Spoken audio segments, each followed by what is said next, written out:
Oke ya, kita mulai aja ya. Pertemuan kedua yang akan kita bahas adalah kerangka konseptual akuntansi yang hubungannya adalah dengan pelaporan keuangan. Itu ya. Kerangka konseptual berarti yang kita bicarakan adalah hal-hal yang bersifat mendasar di akuntansi. Kenapa dan mengapa, untuk apa, kemudian seperti apa pelaporan keuangan nantinya. Walaupun ke depannya yang akan kita bicarakan itu sebenarnya adalah satu persatu, ya, ini mengganggu. Satu persatu bagian yang ada dalam laporan keuangan, tapi kemudian perlu kita ketahui apa yang harus kita perhatikan dalam pelaporan nantinya. Oke, ini pengertian akuntansi secara sederhana ya. Jadi minggu lalu Ibu sudah sampaikan akuntansi itu kita bisa memandangnya dari kebutuhannya, kemudian bagaimana prosesnya, kemudian manfaat ke depannya seperti apa. Tapi kalau dikatakan akuntansi itu secara sederhana, maka bisa dikatakan itu suatu kegiatan jasa. Dikatakan kegiatan jasa karena nanti ujung-ujungnya akuntansi itu diharapkan untuk menyediakan informasi, gitu ya. Nah, kemudian akuntansi secara fungsi ini menyediakan data. Jadi ada hubungan antara data dan informasi. Menyediakan data karena di sini hal-hal yang kita laporkan di laporan keuangan itu bersifat runtut dan melaporkan suatu transaksi baik ekonomi atau non-ekonomi, tetapi yang kemudian dapat dituangkan secara kuantitatif, gitu ya. Berdasarkan data yang kita sajikan, maka diharapkan nanti siapapun, apakah nanti pihak manajemen, investor atau kreditur, ya, akan bisa menjadikan data ini sebagai dasar untuk pengambilan keputusan, betul, ya. Nah, sehingga kemudian keputusan yang berkualitas tentunya juga berasal dari data yang disajikan secara berkualitas juga. Datanya dikatakan berkualitas kalau memenuhi standar dari yang ditetapkan. Jadi ada keseragaman nantinya. Sehingga untuk menginterpretasikan antara data yang disajikan dalam satu laporan, misalnya ya, laporan keuangan tahun ini atau periode ini, dengan dibandingkan laporan keuangan periode sebelumnya, itu kita memiliki dasar yang sama, sehingga bisa membaca atau mengetahui kondisi perusahaan dibandingkan yang lalu itu mengalami perbaikan atau penurunan, gitu ya. Bisa juga karena kita mengikuti standar, maka kita bisa membandingkan laporan keuangan kita dengan perusahaan-perusahaan yang sejenis, ya, sehingga pengambilan keputusan itu memiliki dasar yang sangat kuat. Itu yang diinginkan oleh akuntansi. Kemudian dalam lingkungan akuntansi, kita tidak bisa memungkiri bahwa pengaruh lingkungan global itu juga sangat kuat, ya. Misalnya terkait lingkungan global itu akan ada isu-isu sosial, isu ekonomik, isu politik, dan juga legal, ya. Maksudnya isu sosial terkait dengan bagaimana kondisi yang terjadi di masyarakat suatu negara. Kalau di negara kita sendiri misalnya ya, isu sosial adalah bisa dinilai dari strata pendapatan masyarakat misalnya ya, dalam kehidupan sehari-hari seperti apa, sehingga ada penggolongan kelas, ada kelas bawah, kelas menengah, kelas atas, yang tentunya nanti kalau seandainya masyarakat suatu negara katakanlah lebih dominan yang kelas menengah ke bawah, maka kebutuhan informasi yang disajikan untuk kepentingan misalnya investasi itu tidak terlalu kuat, ya, kebutuhan akan itu tadi tidak terlalu kuat, sehingga kemudian berdasarkan lingkungan sosial yang seperti ini tadi, kondisi perusahaan tetap ada tuntutan untuk menyajikan informasi, ya. Jadi harapannya adalah berdasarkan laporan keuangan yang ada, perusahaan bisa mempelajari pangsa pasar yang memungkinkan bagi perusahaan kalau kondisi sosial atau lingkungan masyarakat itu lebih cenderung ke strata menengah ke bawah, maka produk yang seperti apa, kemudian strategi penjualan yang bagaimana yang diharapkan. Ya, jadi harapannya itu juga bisa diputuskan dengan melihat data dari laporan keuangan. Kemudian kondisi lingkungan global juga bisa dipelajari dari lingkungan ekonomi. Misalnya tadi strata masyarakat itu bisa dilihat dari banyak faktor sebenarnya ya, tapi akan berhubungan satu sama lain. Misalnya dari pendapatan masyarakat, kemudian dari tingkat pendidikan, dari apa lagi ya?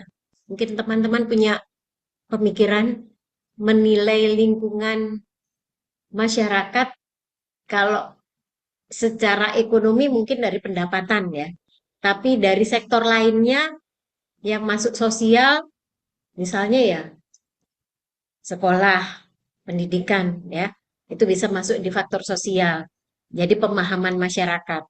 Kemudian situasi politik ya, seperti yang baru-baru di Indonesia ya, ada pergantian kepemimpinan negara, pergantian presiden, pergantian menteri-menteri.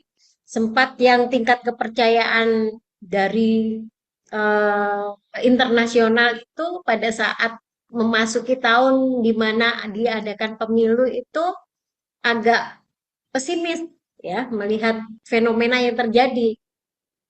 Tapi kemudian dengan dibentuknya kepemimpinan yang baru, perlahan-lahan juga bisa ditunjukkan kepercayaan internasional mulai naik lagi yang terbaru misalnya ya pergantian Menteri Keuangan ya yang awalnya misalnya sentimen negatif ya sempat yang eh, harga emas mungkin teman-teman sempat ikuti ya sempat naik itu dikarenakan faktor kepercayaan dari luar kayaknya menurun tapi kemudian berarti rupiah di sini melemah gitu ya.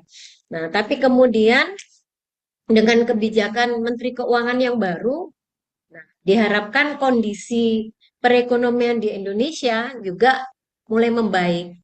Nah, sehingga kemudian pelan-pelan harga emas turun lagi, rupiah menguat lagi, gitu ya. Nah, itu situasi politik dalam lingkungan global yang bisa berpengaruh nantinya. Kemudian legal, permasalahan hukum, ya, permasalahan hukum. Jadi kalau kita ikuti belakangan ini memang kita agak pesimis ya, lihat permasalahan hukum banyak koruptor, tapi hukumnya tidak tegas, tidak ada aturan yang misalnya dengan sanksi yang kuat yang bisa bisa mendukung pada saat ada kasus-kasus tertentu, utamanya kalau yang berkaitan dengan publik, ya, itu benar-benar legalitas atau hukum itu dijalankan dengan seadil-adilnya.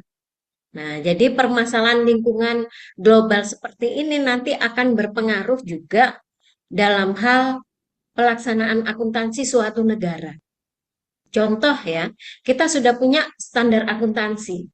Diharapkan dengan adanya standar akuntansi itu tadi, pelaporan itu benar-benar transparan, bisa diandalkan, bisa dipercaya, gitu ya.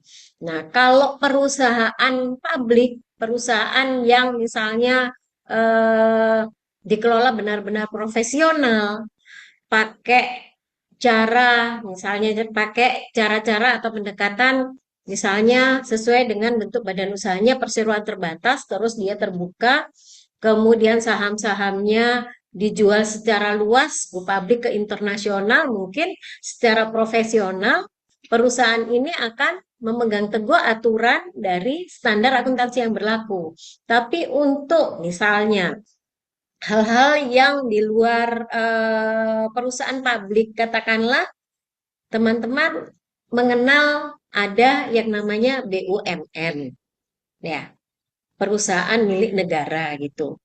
Apakah memang pelaksanaannya nanti benar-benar dapat dipercaya gitu ya? Sementara kita dengar kemarin dulu yang namanya penyelewengan misalnya dilakukan oleh Pertamina, dilakukan oleh PLN gitu ya. Nah, sehingga pelaporan nanti mungkin dilaksanakan sesuai dengan standar, tapi ada praktek-praktek yang mengakibatkan tingkat kepercayaan masyarakat, walaupun laporan keuangan itu sudah disajikan ya oleh BUMN ini, maka kepercayaan masyarakat nggak berhenti sampai dengan melihat di laporan keuangan saja. Tapi sekarang kita mengenal bahwa ada yang eh, laporan keberlanjutan. Ya, di dalam laporan keberlanjutan, di dalamnya juga mengatur bagaimana hubungan antara perusahaan dengan eh, ini ya, dengan masyarakat gitu ya. Apakah ada perhatian dari perusahaan terhadap lingkungan sosialnya, lingkungan masyarakat yang ada di sekitarnya, gitu sehingga perusahaan tetap memperoleh kepercayaan dari masyarakat. Nah, jadi dari sini kita bisa berkesimpulan bahwa dalam suatu negara nggak cukup kita punya standar yang berlaku, tapi harus ada yang mengawasi nantinya. Kemudian ada juga yang berlaku sebagai ini ya, regulator yang benar-benar bisa membuat suatu aturan yang bisa berpihak kepada semua pihak-pihak yang nantinya berhubungan dengan pelaporan keuangan. Itu ya di lingkungan akuntansi. Kemudian akuntansi dan alokasi kapital. Ya, Kalau ekonomi contohnya apa ya? ekonomi misalnya tingkat pendapatan masyarakat ya. Jadi dalam lingkungan akuntansi kita nggak bisa mengabaikan bahwa kondisi perekonomian, kalau contohnya kita misalnya di Indonesia ya, lingkungan sosial nanti ada hubungannya dengan ekonomi. Lingkungan sosial misalnya, cari kerja sekarang susah. Kalau zaman dulu lulusan S1 mungkin akan lebih mudah mencari pekerjaan. Sehingga kemudian orang berpikir bahwa kalau sudah lulus SMA, maka suatu hal yang harus untuk kuliah biar tingkat pendidikannya naik atau misalnya dapat gelar sarjana gitu ya. Tapi kemudian seiring berjalannya waktu S1 itu jumlah S1 juga semakin banyak. Sementara lowongan pekerjaan yang tersedia tidak ada penambahan. Ya, sehingga kemudian persaingan juga semakin tinggi karena yang butuh pekerjaan banyak. Nah, itu lingkungan sosial. Karena yang butuh pekerjaan banyak, akhirnya perusahaan punya kebijakan bisa menerima banyak karyawan tapi gajinya sedikit. Sehingga masuklah lingkungan sosial berpengaruh ke lingkungan ekonomi tadi. Dengan gaji yang diperoleh oleh para pekerja ini tidak sesuai dengan misalnya tingkat pendidikannya atau keahliannya, maka keadaan ekonomi nanti akan ada hubungannya dengan pendapatan penduduk. Ya. Pendapatan penduduk nanti masih bisa kita kategorikan ya, pendapatannya rendah, menengah atau sudah tinggi gitu. Kalau pendapatan masyarakat masih menengah ke bawah, maka pendapatan yang diperoleh itu biasanya hanya diperuntukkan untuk kebutuhan pokok dan pendidikan. Nah, yang pertama kebutuhan pokok, baru pendidikan, gitu kan ya. Nah, ini akan ada hubungannya dengan praktek akuntansi nantinya. Karena walaupun perusahaan sudah menyiapkan laporan keuangan, ternyata peluang untuk investasi terhadap perusahaan itu tidak akan banyak terpakai di oleh masyarakat Indonesia sendiri. Mungkin yang terjadi nanti kalau perusahaan sudah membuka akses untuk saham-sahamnya diperjualbelikan di bursa efek sehingga siapapun bisa beli, maka yang akan banyak menjadi investornya justru adalah masyarakat dari luar, gitu. Ya, sehingga akuntansi ini tadi dijalankan oleh perusahaan untuk menghasilkan informasi agar menarik investor tidak terlalu berpengaruh untuk kondisi di dalam negeri. Jadi hubungannya ke situ, ya, antara ekonomik dengan akuntansi nanti. Oke, ada lagi? Sudah. Nah, oke. Nah, ini tadi ya, akuntansi dan alokasi kapital atau modal. Ya, jadi eh, dalam akuntansi kita bisa membagi menjadi yang pertama pelaporan keuangan, yang kedua pengguna, dan yang ketiga nanti alokasi modal. Ya, jadi yang pertama akuntansi diharapkan nanti menghasilkan bukan hanya laporan keuangan tapi juga pelaporan keuangan. Kalau laporan keuangan yang jelas 5 yang pernah kita sebut itu ya, sesuai dengan standar. Tapi kalau pelaporan keuangan ini adalah semua laporan yang menunjang laporan keuangan. Contoh misalnya, kalau neraca laba rugi itu termasuk financial report, ya, laporan keuangan. Di dalam laporan laba rugi ada penjualan. Nah, penjualan ini langsung dilaporkan di satu akun penjualan begitu saja. Tapi detail yang terjual berapa unit, macamnya apa saja, secara kredit, secara tunai, informasi yang lengkap nanti ada tersendiri yaitu laporan penjualan. Nah, laporan penjualan ini masuk kategori pelaporan keuangan. Atau misalnya, katakanlah biaya gaji. Kita sudah menyiapkan akun biaya gaji gitu ya, menyiapkan akun biaya gaji yang nanti pada saat kita gunakan untuk pencatatan setiap bulan ada pembayaran gaji dan upah misalnya ya. Maka di jurnal ada, di buku besar ada, sampailah di laporan keuangan. Tapi kemudian ada rekapitulasi gaji per bagian. Gaji bagian produksi berapa? Upah bagian produksi berapa? Gaji bagian keuangan, gaji bagian penjualan. Nah, sehingga nanti pada saat perusahaan berhadapan dengan penilaian terhadap efisien atau tidaknya operasional perusahaan, maka yang dilihat ini tidak langsung berapa beban gaji yang dibayarkan, tapi rekapitulasi gaji per bagian. Gitu ya. Jadi untuk menilai bagian yang produktif, misalnya berhubungan dengan produk langsung, nggak bisa dikurangi.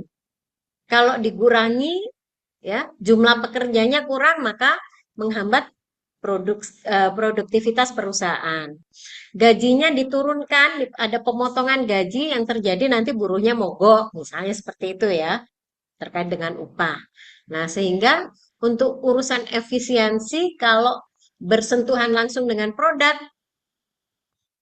bagian ini ya, pengambil keputusan, direkturnya atau manajer-manajernya, mereka tidak berani, gitu ya, untuk menghemat gaji di bagian produksi ini.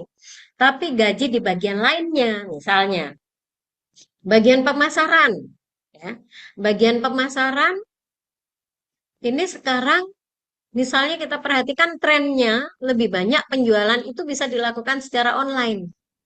Kalau di retail misalnya ya, kalau di retail penjualan secara online daripada yang di in-store ya, penjualan di toko gitu. Nah, sehingga kemudian bisa saja direksi ini tadi berpikiran kalau seperti itu nggak perlu banyak-banyak karyawan yang menjadi bagian penjualan. Karena penjualan bisa dilakukan secara online. bisa diganti dengan sistem. Nah, kemudian dipelajari yang mana yang lebih mahal, menggaji karyawan bagian penjualan atau membangun sistem penjualan yang mendukung untuk penjualan secara online gitu ya. Jadi, ini manfaat yang dirasakan oleh perusahaan pada saat laporan keuangan dan pelaporan keuangan itu dua-duanya dijalankan dengan bersama gitu ya. Tidak cuma mengacu pada laporan keuangan. Nah, sehingga informasi nanti dikatakan akan lebih lengkap untuk pengambilan keputusan. Ya, itu financial reporting.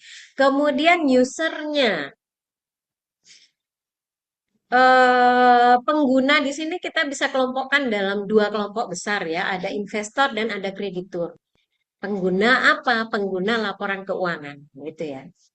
Nah, tujuannya dua pengguna ini adalah untuk pengambilan keputusan. Kalau investor dia akan berinvestasi, kalau kreditur dia akan memberikan pinjaman. Maka yang dilakukan dua pihak ini karena mereka berada di luar, yang dibutuhkan adalah alat komunikasi untuk mengetahui bagaimana kondisi internal perusahaan. Alat komunikasinya itu adalah laporan keuangan. Gitu ya. Cuma yang perlu kita sadari di sini bahwa tidak semua orang paham dengan laporan keuangan, dengan neraca, dengan laba rugi, gitu. Sehingga diperlukan informasi-informasi tambahan yang perlu disampaikan kepada masyarakat. Contoh, ya, ada annual report dan ada financial report. Ada yang sudah tahu bedanya? Mm-mm. Iya.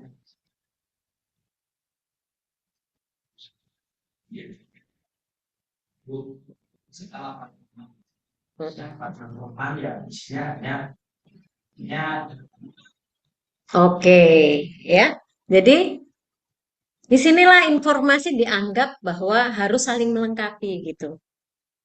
Karena tidak semua orang paham dengan angka. Kalau neraca laba rugi, mungkin yang paham kita-kita saja ya. Maksudnya, oh kas segini, berarti kalau dibandingkan dengan total aset. Nah, gitu kan kalau kita di akuntansi ya.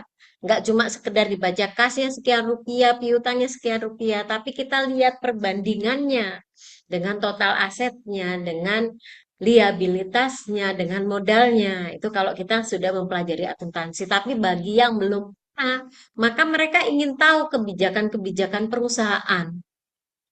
Ya, kalau sekedar aset perusahaan sekian, nah, maka yang belum pernah belajar akuntansi mungkin sedikit banyak mereka langsung punya gambaran ya, asetnya sekian rupiah berarti besar, asetnya sekian rupiah berarti kecil. Tapi kemudian didukung dengan apa yang dijelaskan di annual report, ya, strateginya, kemudian bagaimana inovasi perusahaan, bagaimana kemudian usaha perusahaan dalam memperhatikan lingkungan sosialnya, ya. Nah, sehingga dari situ memperkuat pemahaman para user ini, ya, untuk kemudian bisa mempengaruhi pengambilan keputusan yang akan mereka ambil, gitu ya. Terus ada capital allocation. Alokasi kapital. Kapital itu modal ya. Ini adalah proses untuk mempertimbangkan suatu biaya, ya, suatu pengeluaran, maaf, suatu pengeluaran itu nanti akan masuk kategori biaya atau masuk kategori beban atau justru masuk kategori aset gitu ya. Jadi beda biaya dengan dengan beban. Ada yang tahu bedanya? Kalau beban itu kayak gaji, Kalau beban itu kayak gaji. Terus kalau biaya,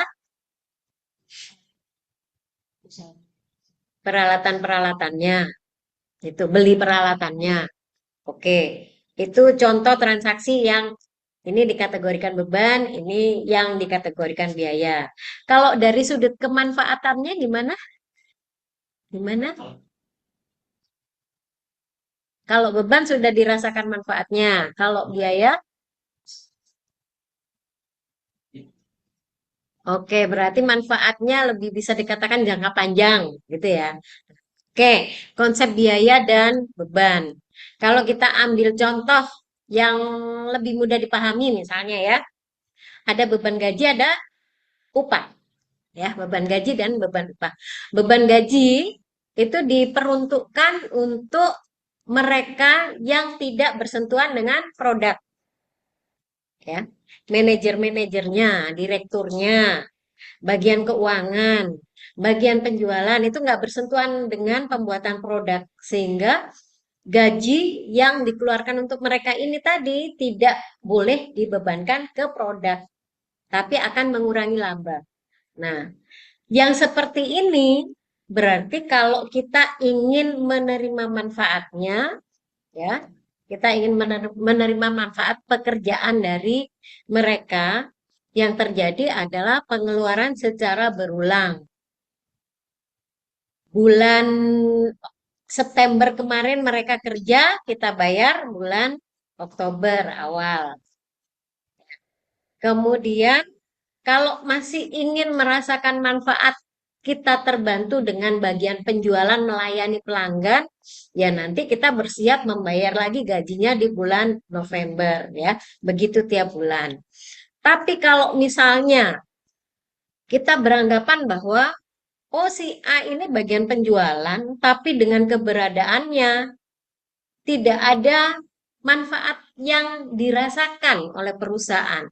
Walaupun dia bagian penjualan, ya, dia nggak produktif, dia nggak aktif, gitu ya. Jadi seakan-akan jadi beban perusahaannya saja.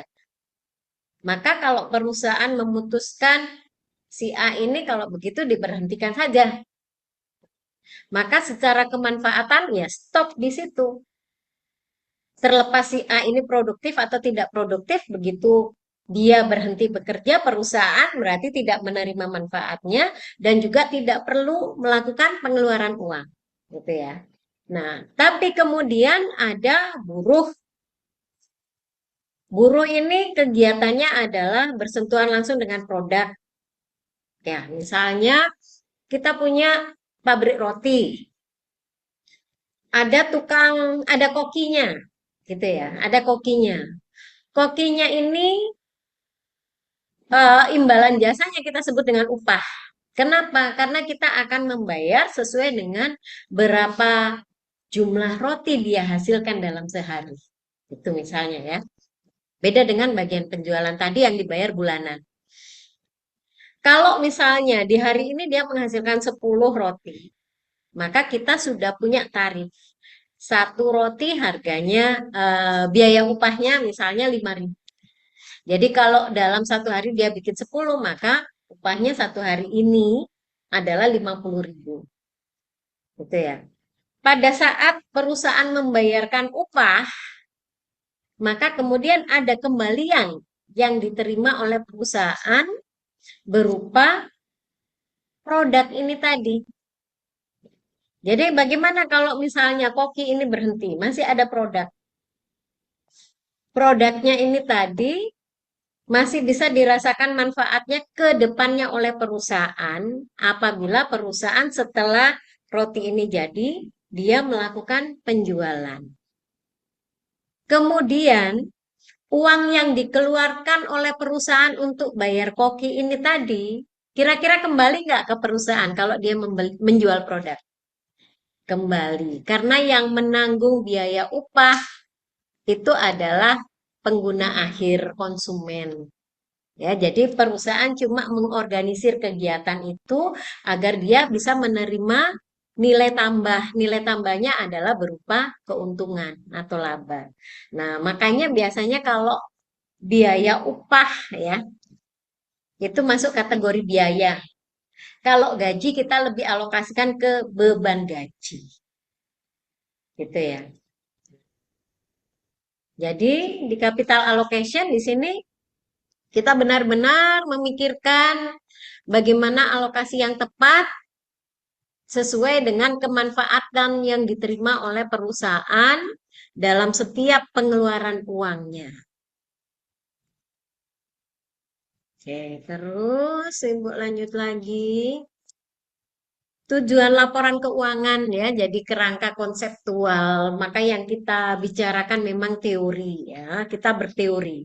Secara teori, laporan keuangan itu dibuat dengan tujuan memberikan informasi tentang satu, posisi keuangan, dua, tentang kinerja perusahaan, dan yang ketiga adalah mengenai arus kas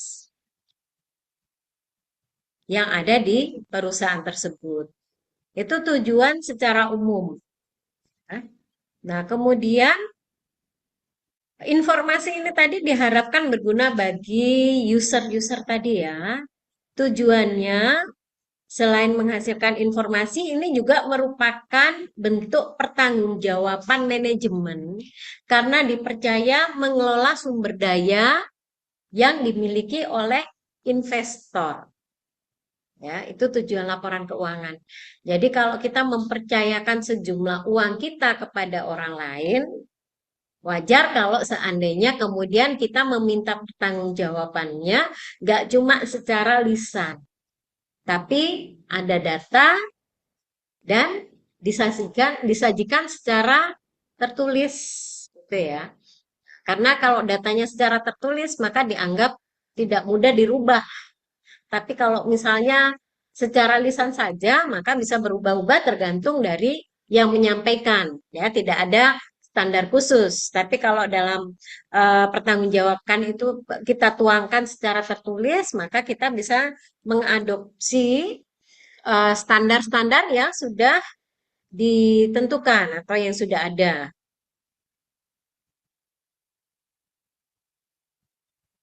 Selain memberikan informasi tadi ya mengenai kondisi keuangan, kinerja dan arus kas, maka ada hal-hal tertentu yang sebenarnya bisa diperoleh oleh para pengguna. Di antaranya adalah bagaimana gambaran suatu perusahaan di masa yang akan datang. Ya, sebagai contoh misalnya, kita tertarik mengenai suatu perusahaan, maka kita tidak hanya mempelajari laporan keuangannya di 1 tahun saja. Tapi biasanya kita akan mengumpulkan informasi beberapa tahun ya, misalnya 3 tahun. Nah, dari 3 tahun ini biasanya kita akan mencari tahu trennya. Tren yang terjadi di perusahaan misalnya ya, kita melihat labanya cenderung meningkat berapa persen setiap tahun. Gitu ya. Kalau misalnya kita punya laporan keuangan dari tahun 2022, 2023, 2024, kemudian kita perhatikan bahwa setiap tahun itu ada peningkatan laba yang diperoleh, maka dari situ kita bisa mengolah lagi informasi yang ada sehingga kita memiliki data mengenai kenaikan laba yang dihasilkan oleh perusahaan per tahunnya. Kalau seandainya dari 1 tahun ke tahun berikutnya menunjukkan ada kenaikan laba 10%, gitu ya. Misalnya dari tahun 2022 ke 2023 naik 10%. Kemudian dari tahun 2023 ke 2024 naik lagi 10% juga. Maka kita bisa prediksikan, ya, kita bisa menaksir bahwa kemungkinan nanti dari tahun 2024 ke 2025 di saat tidak ada perubahan lingkungan secara global ya, maka bisa jadi nanti juga terjadi peningkatan 10% gitu ya. Nah, sehingga dari sini kita bisa menaksir atau mencari tahu bagaimana prospek kondisi perusahaan di masa yang akan datang dengan melihat dari laporan-laporan keuangan yang terdahulu. Gitu ya. Kemudian bisa memberikan informasi tentang sumber daya perusahaan plus dengan tagihan-tagihan. Ya, jadi di dalam neraca nanti kita dapat informasi mengenai aset, tapi di sisi lain kita juga dapat informasi mengenai kewajiban perusahaan. Ya, sehingga dari situ kita bisa membandingkan komposisi sumber daya yang dimiliki perusahaan itu lebih besar didanai oleh kewajiban atau lebih besar didanai oleh modal perusahaan gitu ya. Dengan komposisi yang misalnya seimbang antara kewajiban dengan modal, maka kita bisa berpikir bahwa perusahaan masih punya jaminan apabila suatu saat tidak tingkat produktivitas menurun, maka masih ada aset yang bisa dijadikan jaminan untuk pembayaran utang. Gitu ya. Tapi pada posisi yang ekstrim, katakanlah kewajibannya persentasenya lebih besar dibandingkan dengan modal, maka kita bisa berasumsi bahwa kalau terjadi hal-hal yang tidak diinginkan, perusahaan bangkrut atau tidak bisa melanjutkan kegiatan operasionalnya lagi, aset ini larinya akan ke pihak kreditor semua. Sehingga investor perlu berhati-hati. Karena semua orang yang berinvestasi pasti menginginkan pengembalian modal gitu ya, bukan cuma memberi sumbangan, tapi ada pengembalian modal, ada pembagian dividen, pembagian keuntungan gitu. Nah, sehingga dari sini dengan adanya laporan keuangan akhirnya kita tahu sumber daya yang dimiliki seberapa besar, kemudian nanti kita bandingkan dengan tagihan yang dimiliki oleh perusahaan, apakah posisi investor aman atau tidak gitu ya. Kreditur juga demikian ya. Kreditur juga demikian. Pada saat dia disodori laporan keuangan yang gunanya untuk mempertimbangkan dia harus memberikan pinjaman atau tidak, maka dia pelajari kalau aset yang dimiliki ya 70%-nya ini sudah ini ya, maaf, kewajiban yang dimiliki besarnya sudah 70% dari jumlah asetnya, maka bisa dikatakan bahwa nggak ada peluang lagi kalau seandainya dia berikan pinjaman untuk menerima pokok pinjamannya lagi, gitu ya. Nah, karena sudah ada pihak kreditor terdahulu yang harus diutamakan dalam hal pelunasan tagihan-tagihannya.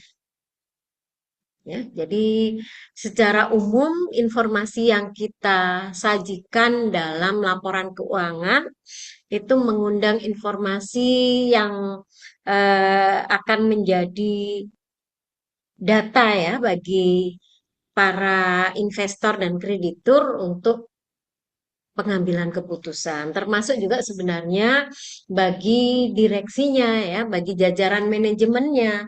Jadi nggak sekedar sudah bikin laporan keuangan terus aman gitu ya.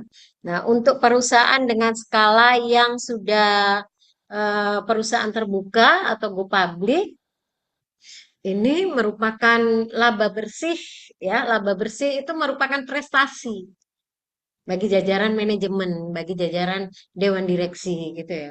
Jadi kalau labanya, katakanlah perusahaan masih mendapatkan laba, tapi turun dibandingkan tahun lalu. Ya itu bisa ibaratnya kalau teman-teman ini kuliah, IPK-nya turun dibandingkan semester lalu gitu ya. Kan sudah was-was. Begitu juga untuk jajaran manajemen. Rapornya dilihat dari laporan keuangan, itu merupakan hasil kinerjanya.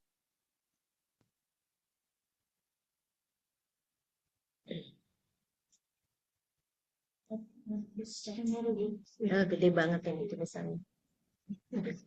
Gedean ya. Heeh, kelihatan. Oke, laporan dan versus pelaporan keuangan. Jadi, kalau di Indonesia kita kenal SAK ya. Terus kalau kita mengadopsi standar yang internasional ada IFRS gitu ya.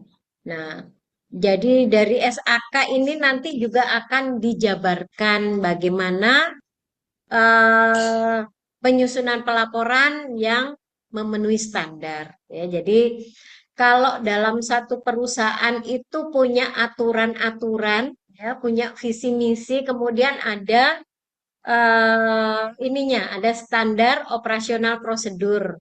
Maka di dalam aturan terkait dengan standar akuntansi juga begitu. Di SAK mungkin yang kita dapati adalah pasal demi pasal ya. Sehingga kadang kita sendiri orang akuntansi kurang paham dengan apa yang dicantumkan di dalam SAK gitu. Tapi kemudian dalam pelaksanaannya akan ada aturan-aturan pemerintah, kemudian ada standar yang dipakai untuk penjabaran dari tiap pasal dari SAK ini ya. Sehingga untuk laporan keuangan dan pelaporan keuangan kita bisa menganut pada standar yang ada masing-masing. Kalau pelaporan keuangan di sini dikatakan meliputi laporan keuangan dan cara-cara lain. Ya, cara-cara lain ini tergantung dari kebutuhan perusahaan masing-masing ya. Jadi, misalnya prospektus, ada ada analisis manajemen ya. Analisis manajemen ini bisa lebih luas nantinya. Jadi per bagian yang ada di dalam laporan keuangan ya. Misalnya kasnya seperti apa, kemudian piutangnya seperti apa. Sebagai contoh misalnya kalau teman-teman ingin menilai kualitas piutang, kalau melihat dari laporan saja maka tidak terlihat ya, melihat dari neraca, maaf. Kalau melihat dari neraca maka tidak tercermin kualitas piutang. Tapi kemudian di catatan atas laporan keuangan kita di situ diminta menjabarkan ya mengenai piutang yang kita miliki. Salah satunya adalah dengan menyusun daftar umur piutang. Nah, sehingga dari situ kita bisa mengetahui piutang yang berkualitas itu kita kaitkan dengan persyaratan setiap kali kita melakukan penjualan secara kredit yang menimbulkan piutang. Misalnya ya, kita menjual barang. Secara kredit ada syaratnya 2/10 N 60. Maka logikanya piutang ini umurnya hanya 60 hari sejak transaksi. Gitu ya. Sebelum 60 hari harusnya sudah ada tahap untuk menginformasikan ke pelanggan kapan piutangnya jatuh tempo. Pada saat semakin mendekati tanggal jatuh tempo, ada penagihan, kemudian ada pelunasan. Kalau pada saat jatuh tempo tidak ada pelunasan, maka yang dilakukan berikutnya adalah tindakan-tindakan yang bisa mengurangi tingkat kerugian perusahaan, tapi tidak memungkiri bahwa itu juga membutuhkan biaya. Contoh, hari ini jatuh tempo, maka biasanya tidak dibiarkan saja oleh kreditur, ya, tapi kemudian di WA, di telepon, didatangi debt collector. Nah, yang seperti ini maka perusahaan yang awalnya tidak mengalokasikan biaya selama pelanggan melunasi dalam waktu 60 hari ini, kalau lewat, maka akan ada biaya yang dikeluarkan perusahaan terkait debt collector ini kalau disuruh ada gajinya sendiri, gitu ya, ada komisinya sendiri. Nah, itu dipotongkan dari mana? Kalau perusahaan misalnya mengenakan denda atas keterlambatan, mungkin masih bisa diambilkan dari situ. Ya. Tapi kalau misalnya perusahaan tidak mengenakan denda, berarti perusahaan yang menanggung biaya penagihan, gitu ya. Nah, jadi perusahaan perlu menganalisis bagaimana piutang berkualitas, bagaimana tidak berkualitas dengan menyusun daftar umur piutang tadi terkait dengan syarat yang sudah ditentukan N/60 tadi. Maka dibentuklah daftar umur piutang belum jatuh tempo. Sudah jatuh tempo misalnya lewat dari 60 hari, lewat dari 90 hari, lewat dari 120 hari. Suatu piutang dikatakan boleh bertahan di laporan keuangan, ya, boleh bertahan di laporan keuangan. Kalau tidak melebihi dari 3 kali syarat. Kalau syaratnya tadi N/60, ya berarti logikanya kalau sudah berumur 60 kali 3, 60 hari kali 3, 180 hari. Maka itu harusnya sudah ada tindakan selama itu, ya. Selama menunggak 3 kali syarat tadi. Penagihan, setelah penagihan ada informasi yang didapatkan apakah pelanggan bangkrut, apakah pelanggan masih punya aset tapi nggak mau bayar, apakah pelanggan meninggal dunia misalnya ya. Nah, maka dari situ nanti perusahaan punya tindakan pengambilan keputusan. Piutangnya dihapuskan atau piutangnya direstrukturisasi atau piutangnya diputihkan. Silakan bayar pokoknya saja, bunganya nggak perlu. Nah, itu misalnya ya. Nah, sehingga di sini hal-hal terkait dengan kebijakan piutang itu nggak disajikan di neraca, tapi disajikannya di catatan atas laporan keuangan. Ya. Sehingga kemudian dalam melaporkan informasi ini tadi, walaupun sudah punya laporan keuangan, nanti perusahaan punya data-data yang mendukung agar catatan atas laporan keuangan juga bisa disajikan. Gitu ya. Jadi kalau kita cuma punya laporan keuangan, berikut jurnal, buku pembantu, buku besar, maka informasi yang akan kita sajikan di catatan atas laporan keuangan itu sifatnya juga akan kembali minim ya, terlalu ringkas juga. Oke.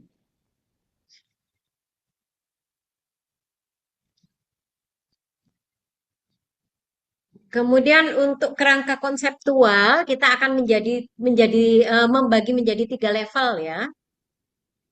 Jadi level yang pertama itu adalah objektivitasnya ya, atau dikatakan objektivitasnya ini berarti dikaitkan dengan tujuan. Ya. Kemudian level kedua nanti menjelaskan elemen keuangan dan karakteristik informasi. Level yang ketiga, maka ada recognition dan measurement ya, pengukuran dan penilaian. Jadi pada saat menyiapkan laporan keuangan, nanti kita mengingat 3 level ini tadi. Tujuannya untuk apa, kemudian elemennya, dan karakteristik informasinya seperti apa, sama metode pengukuran dan penilaian yang dipakai. Ya. Jadi nggak bisa cuma laporan keuangan disusun dengan mempertimbangkan level pertama saja, nggak bisa ya. Jadi kalau seperti itu nanti belum memenuhi kategori laporan keuangan. Ah, nah, kalau kita gambarkan seperti ini ya. Jadi level pertama yang paling bawah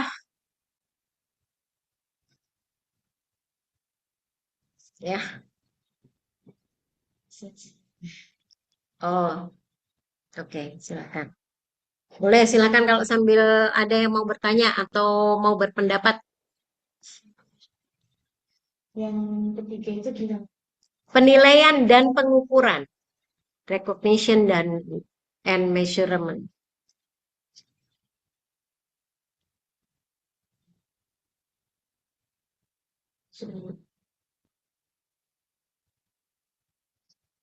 Ya, yang paling dasar level pertama ya, objektif of financial reporting. Jadi pada saat kita menyusun laporan keuangan, ingat tadi tujuannya adalah mau menyampaikan informasi. Informasi kita harus menyentuh ranah keuangan, ya, posisi keuangan, posisi kinerja, kinerja keuangan, ya, ulang, posisi keuangan, kinerja perusahaan, dan arus kas. Tujuannya kita menyampaikan informasi berdasarkan 3 hal itu, ya. Posisi keuangan, kinerja perusahaan, dan arus kas perusahaan. Jadi laporan keuangan dianggap dari segi tujuannya harus memenuhi 3 tujuan ini tadi. Kalau sudah, maka kita perhatikan lagi agar laporan keuangan itu memenuhi standar, maka karakteristik informasinya, ya, karakteristik informasinya. Jadi karena tadi laporan keuangan itu ya neraca laba rugi itu kita dominan memakai angka ya kuantitatif. Tapi kemudian bagaimana dari pelaporan yang bersifat kuantitatif ini ada informasi yang bisa kita serap secara kualitatif. Nah, makanya itu kadang akuntansi itu dinilai sulit, bikin pusing. Karena apa? Kita ngelihat sepintas cuma berupa angka-angka.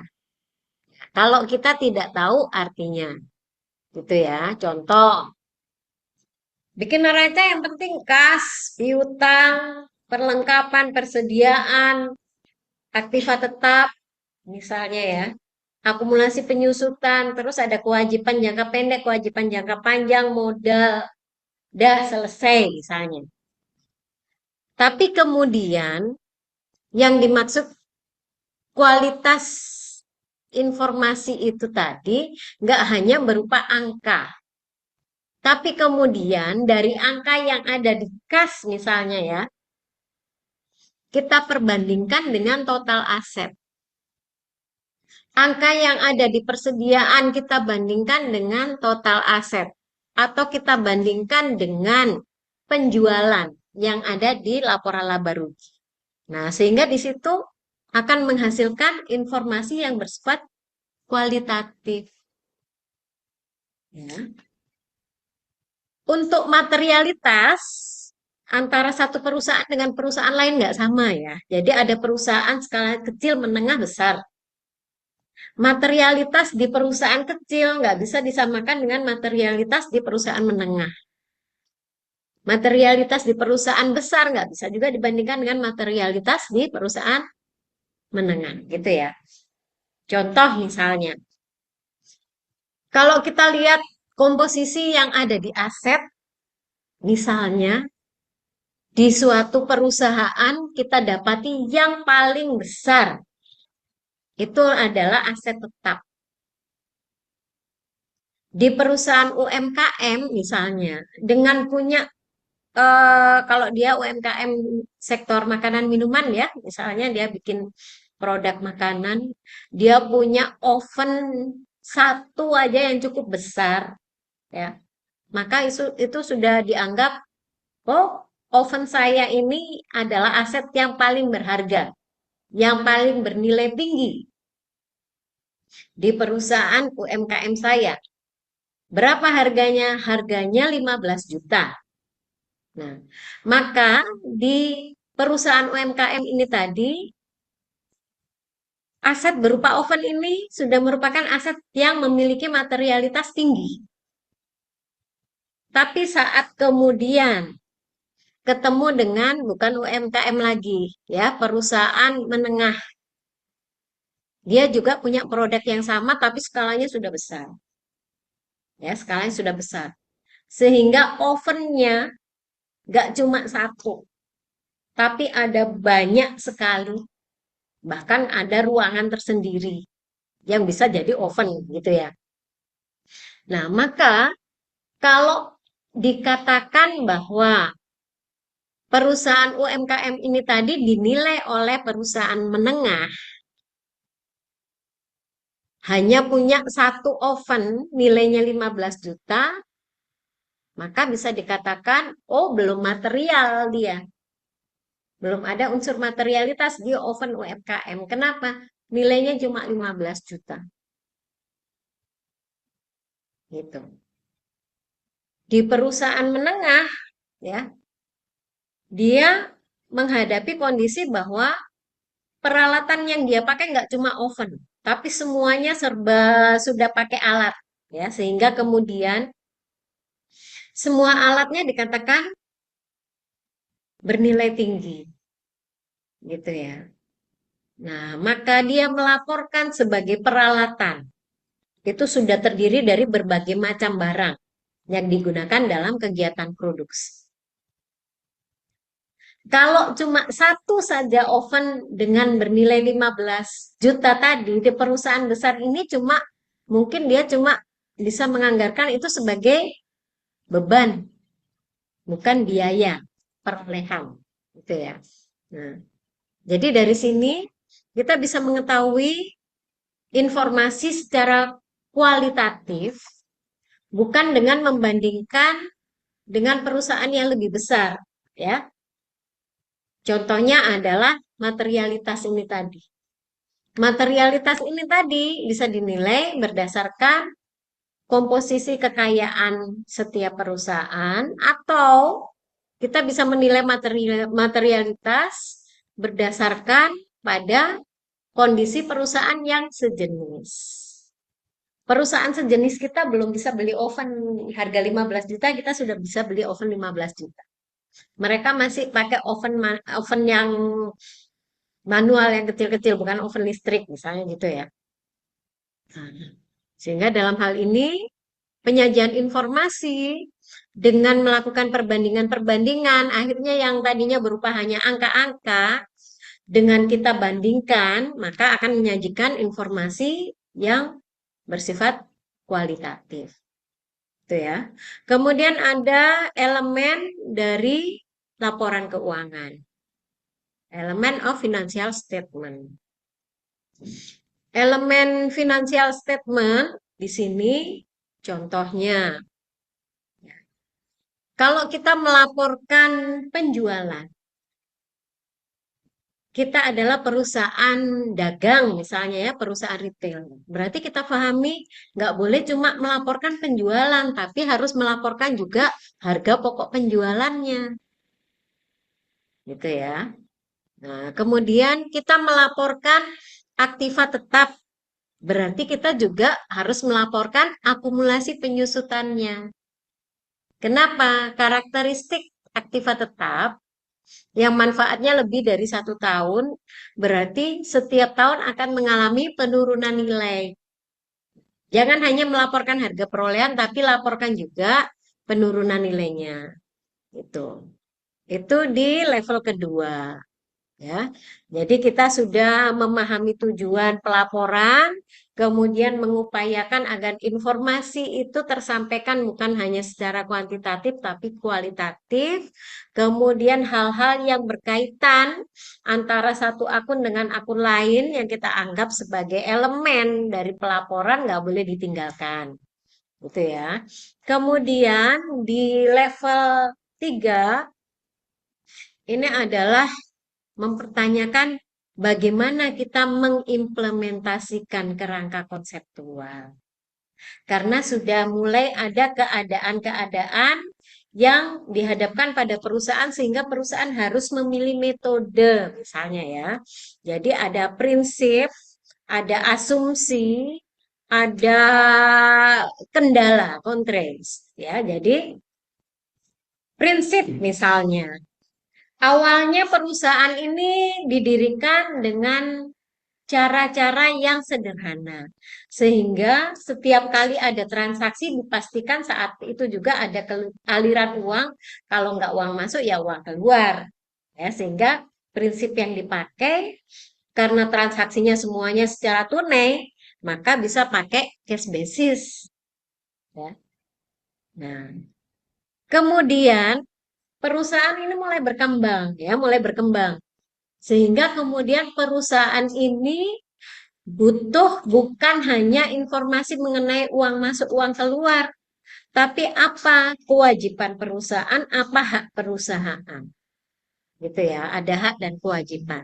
Sehingga prinsip yang tadinya kita pakai cash basis, maka kemudian kita dihadapkan pada suatu keharusan di mana kita sudah harus pakai accrual basis. Ya, tapi bukan berarti yang pakai cash basis tadi salah, enggak. Tapi karena memang kebutuhannya belum sampai kepada pengakuan kewajiban dan hak, maka diperbolehkan, gitu ya. Nah, asumsi misalnya, ya terkait dengan asumsi.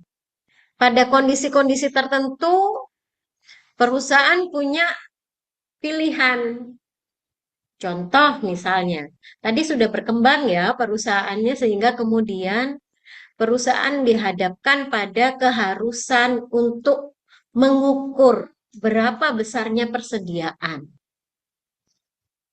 Ya, berapa besarnya persediaan. Persediaan ini dibeli secara berkala. Tapi pada saat terjual, ya pada saat terjual mengikuti selera konsumen. Konsumen milih barang yang mana, gitu ya. Sehingga kemudian di akhir periode kita tetap harus membuat pelaporan bahwa persediaan ini masih tersisa sekian unit dan harga pokoknya berapa. Sehingga muncullah ada yang nantinya ada kita nanti akan pelajari di persediaan ada yang namanya metode pengukuran. Itu ada metode FIFO, LIFO, rata-rata ya untuk penentuan harga. Kemudian berdasarkan asumsi perusahaan menganggap bahwa rata-rata yang terjual itu adalah barang yang memang dibeli pertama dulu. Kenapa? Karena yang kita beli belakangan kita taruh dulu di gudang misalnya ya, asumsinya seperti itu. Sehingga kemudian perusahaan bisa mengambil dasar pengukuran dari nilai persediaan itu berdasarkan harga first in first out gitu ya. Tapi ada metode lain, misalnya last in first out, ada metode rata-rata gitu ya. Nanti kalau perusahaan lainnya misalnya sejenis dengan kita, tapi dia punya asumsi berbeda, misalnya. Kenapa? Dia tidak menaruh barang di gudang. Semua barang yang sudah dibeli, dia punya toko yang cukup luas sehingga memungkinkan untuk barang langsung simpan di toko. Sehingga karena semua terdisplay, maka kemudian kalau seandainya ada yang memilih barang, ya kita nggak bisa membatasi, jangan dulu ini diambil misalnya. Nah, karena seperti ini, maka mereka punya asumsi kalau begitu lebih baik pengukurannya pakai harga rata-rata.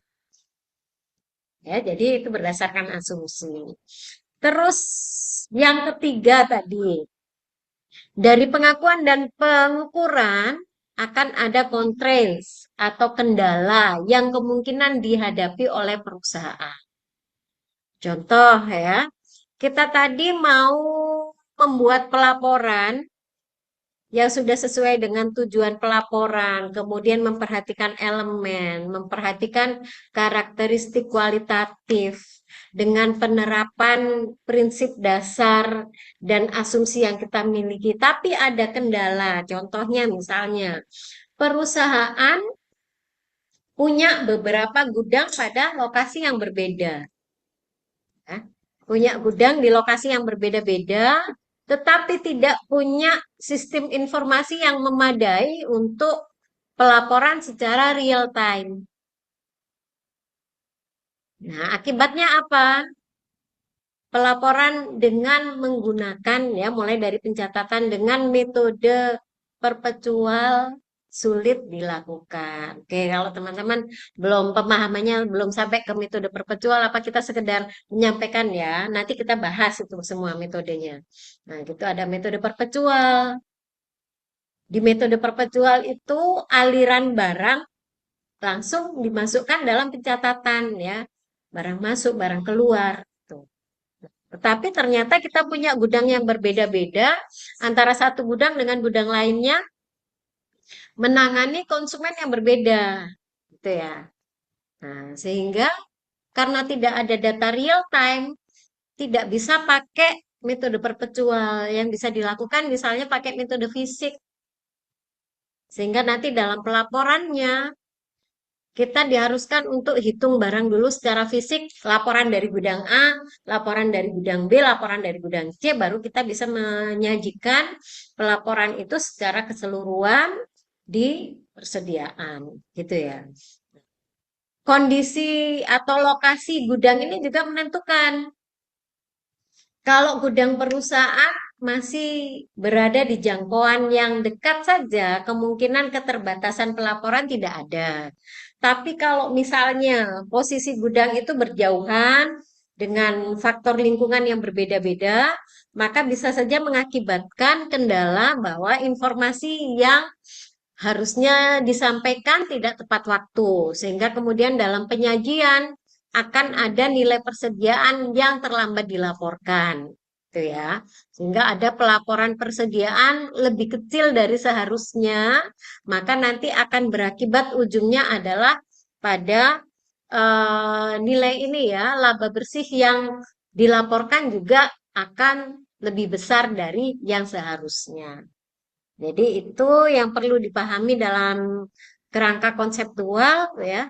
Semakin besar perusahaan, maka kemungkinan sampai di level ketiga bagaimana mengimplementasikan dalam penyusunan laporan keuangan itu juga semakin beragam. Silakan kalau ada yang mau ditanyakan.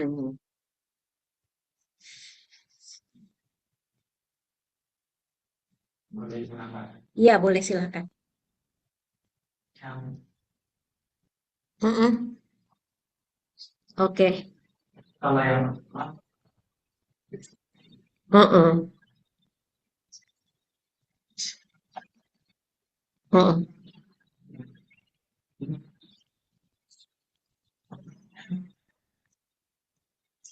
investasi Mm-mm.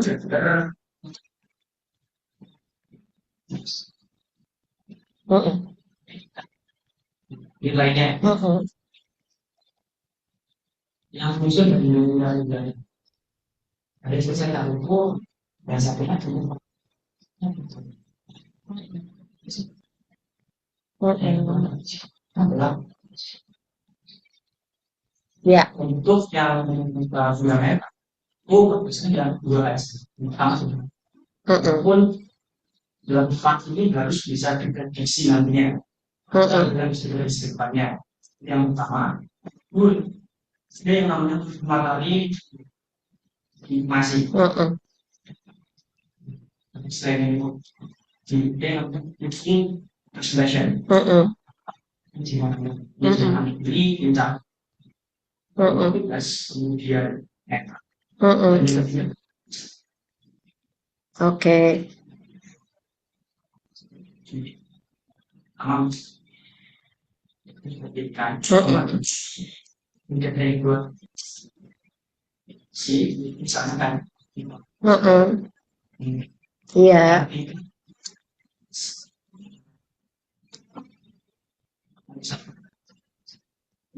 jika itu Mm-mm. jadi Oke.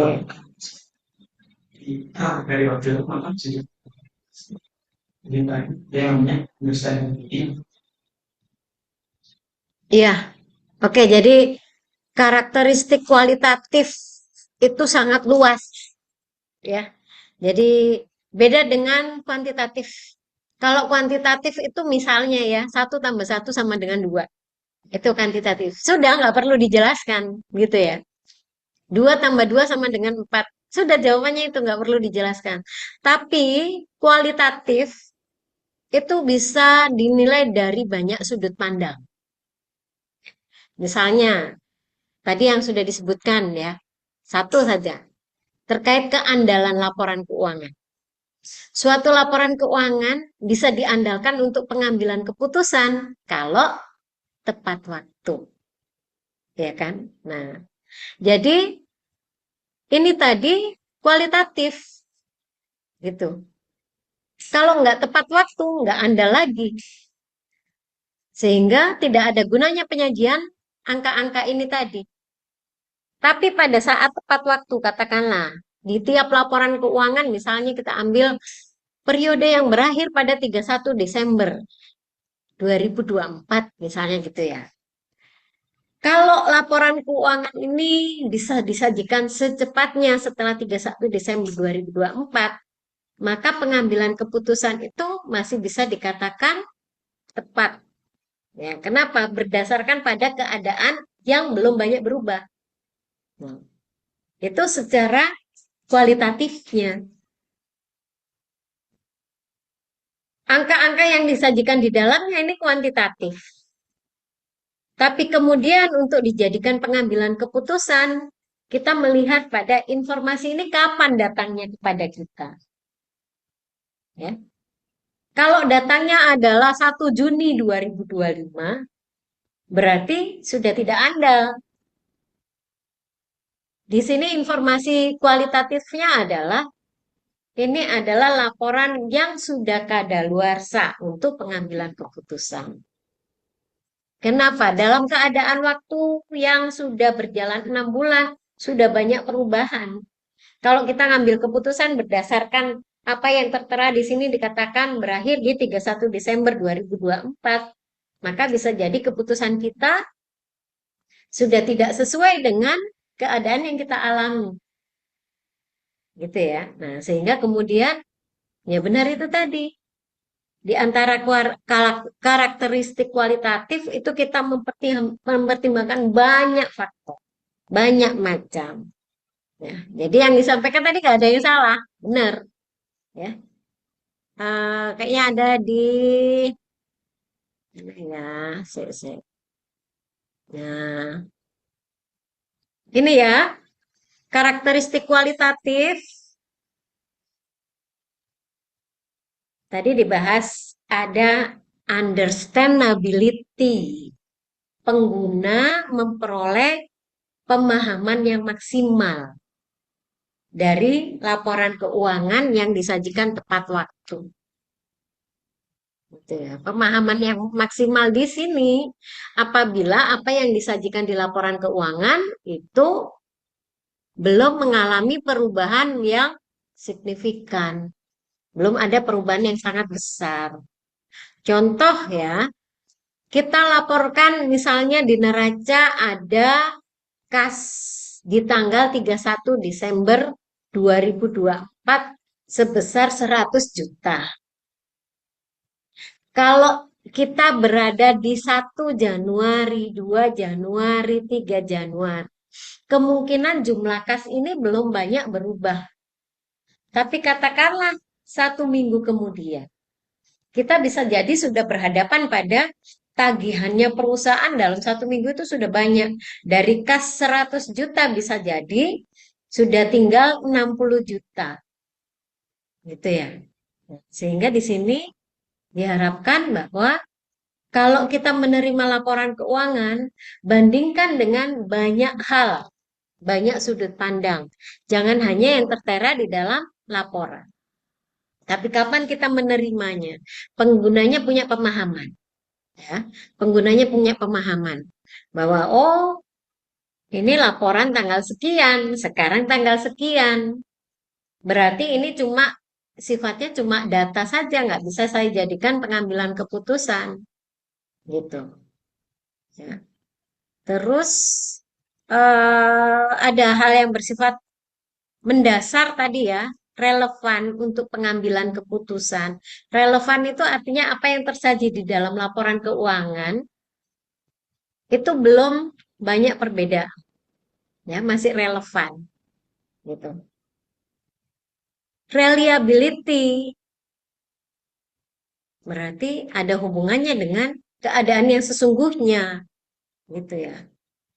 Dalam menilai relevansi, maka kita bisa menjadikan apa yang tersaji di laporan keuangan itu bersifat prediktif, ya. Kita bisa memprediksi keadaan-keadaan kita di kemudian hari dengan mengacu pada isi laporan keuangan.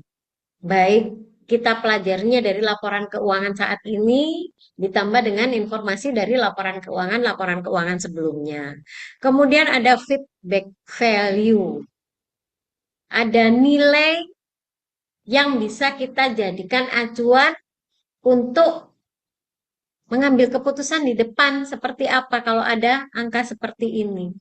Nah, keputusannya itu kualitatif, ya. Ada batas waktunya. Ya, ada batas waktunya. Jadi dikatakan relevan itu ada batas waktunya. Laporan keuangan ini berguna bagi pengambilan keputusan. Yang penting kita terimanya nggak sampai bulan apa. Tuh. Ya, ada timelines. Kemudian di reliability kita di sini ada verifiability. Ya, jadi bisa diverifikasi. Ya, jadi bisa diverifikasi maksudnya itu tadi ya. apa ya tadi istilahnya ya? eh Bisa ditelusuri ya. Nah, bisa ditelusuri. Itu.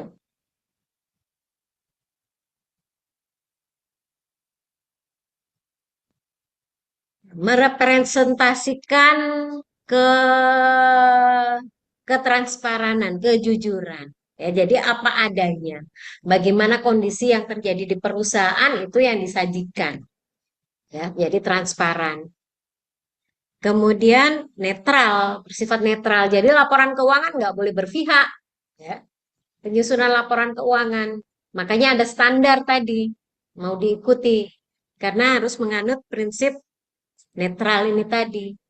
Jadi mau siapapun, ya, investor, kreditur, pihak manajemen, dia bisa menilai kondisinya berdasarkan laporan keuangan. Gitu ya. Karakteristik sekundernya adalah bisa diperbandingkan dan konsisten. Ya. Laporan keuangan kita bisa diperbandingkan bukan hanya dengan tahun-tahun sebelumnya, tapi juga dengan standar yang berlaku dan juga perusahaan-perusahaan yang sejenis. Kemudian konsistensi misalnya untuk dapat dipahami, maka konsistensi metode yang kita pakai itu juga diperlukan. Nggak setiap tahun berubah metode gitu ya, agar bisa dipahami oleh perusahaan, oleh pengguna laporan keuangan. Rangkumannya seperti ini, ya, yang disampaikan Mas siapa cuma satu-satunya cowok di kelas ini Mas Firhan, ya. Oke.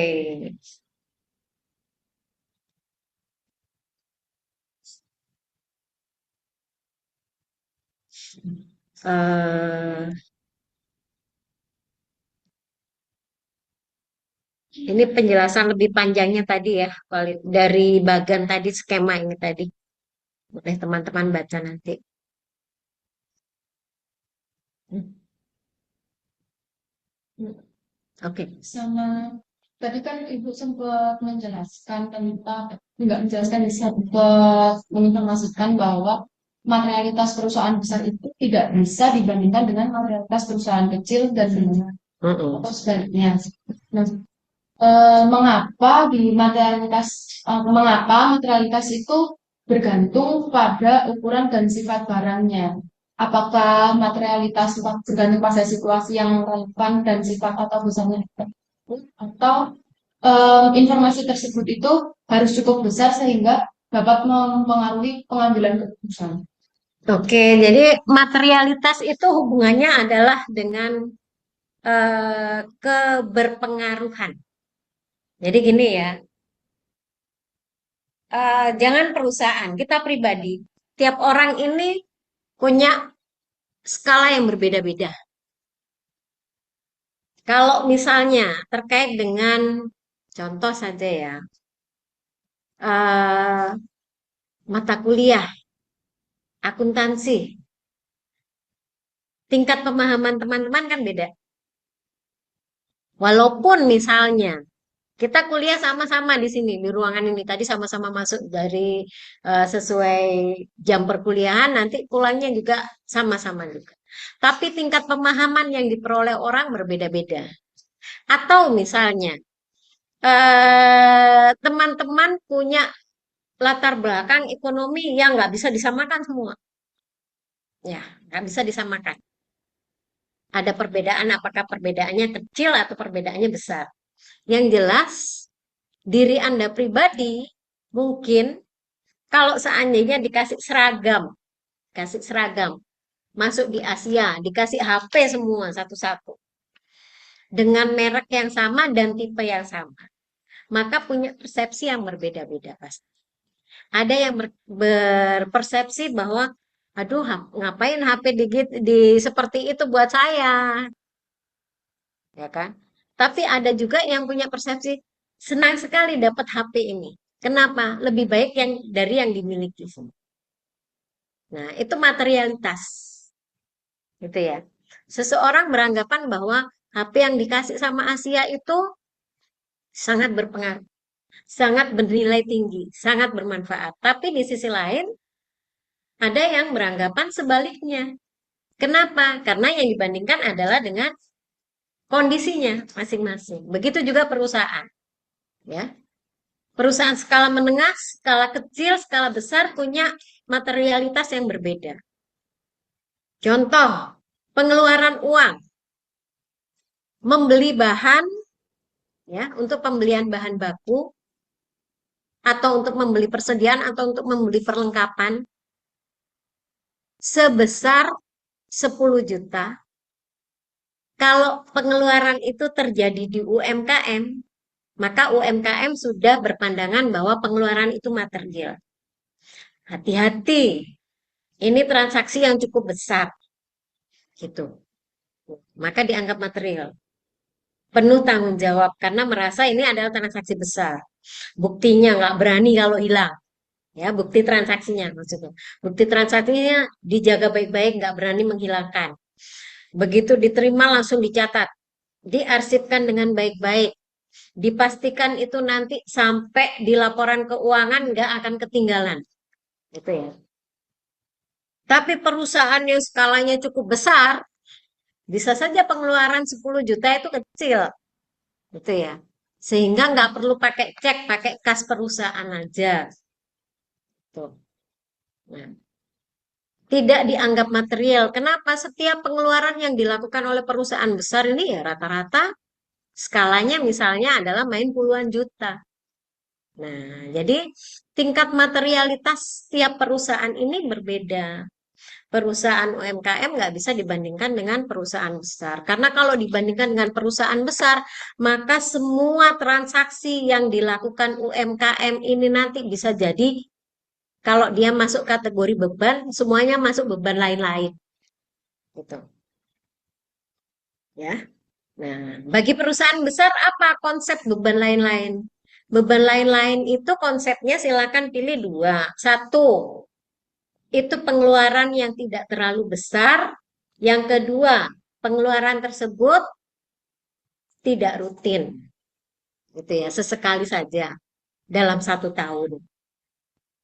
Kalau toh dia rutin tapi dia tidak terlalu besar, maka boleh dimasukkan di beban lain-lain daripada perusahaan ini akhirnya melaporkan bebannya cukup panjang. Sementara kita di laporan keuangan itu diminta menyusun secara ringkas. Gitu ya. Tapi di perusahaan konsep yang dijalankan perusahaan besar ini tadi mau kita bawa ke perusahaan kecil, ya dia cuma melaporkan beban lain-lain saja nanti. Tidak ketahuan berapa beban gaji, tidak ketahuan berapa beban sewa, tidak ketahuan berapa beban listrik. Kenapa? Karena dianggap tadi konsep yang pertama nilainya tidak terlalu besar, walaupun dia rutin dikeluarkan. Gitu. Ya, konsep materialitas itu seperti itu. Ada lagi lainnya, silakan. Mas Firhan bisa nambahkan juga mungkin. Oke. Nambahkan dulu, masa nggak boleh bertanya?